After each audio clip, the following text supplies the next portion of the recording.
پاکستانی مولا څنګه طالبانو ته مشوره ورکړه او طالبانو یې خبره څنګه ومنله؟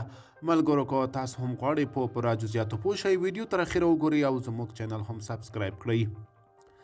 پاکستانی مولا طالبانو ته د نجونو تعلیم په اړه مو اقدامات ستایم. طالبانو ته د پاکستانی مولا تقي عثماني لخوا تازه لیک راغلی چې پکې یې د نجونو او ښځو په اړه د تازه بندیزونو ستاینه کړې. مولا تقي عثماني لخوا په اردو طالبانو ته لیک راغلی چې رسنیو ته رسېدلی او پکې طالبان مخاطب شوي او لیکلي چې د نجونو د تعلیم په اړه مو تر دې دمه حکمانیه اقدامات ستایم. وایي نجونو ته د اسلامي شریعت په چوکاټ کې زده کړو زمینه برابره شي.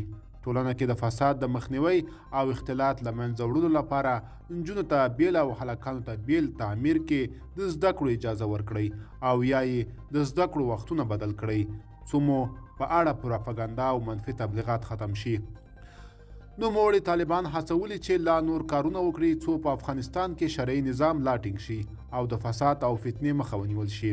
د مولا تقي عثماني لیک په خوله رسنیو کې د خلکو غوسه راپارولې. فعالان وایي د پاکستان ملایان ولې خپل هیواد ته اسلامي نظام نه غواړي، ولې خپل نجونې له مکتب او پوهنتون څخه نه منع کوي چې طالبانو ته د افغان نجونو له زده کړو محرومولو وړاندیز کوي.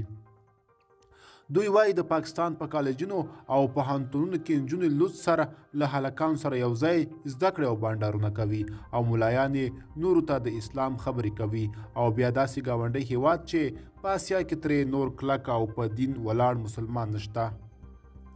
فعالان وایي طالبانو ته ټول فرمانونه او غوښتنې له پاکستان څخه راځي او دلته یې په خلکو تطبیقوي. دا په داسې حال کې ده چې د پاکستان حکومت پوځ او ملایان د افغانستان په چارو کې په لاسوهنې تورن دي او طالبان د هغو نږدې کسان یادېږي.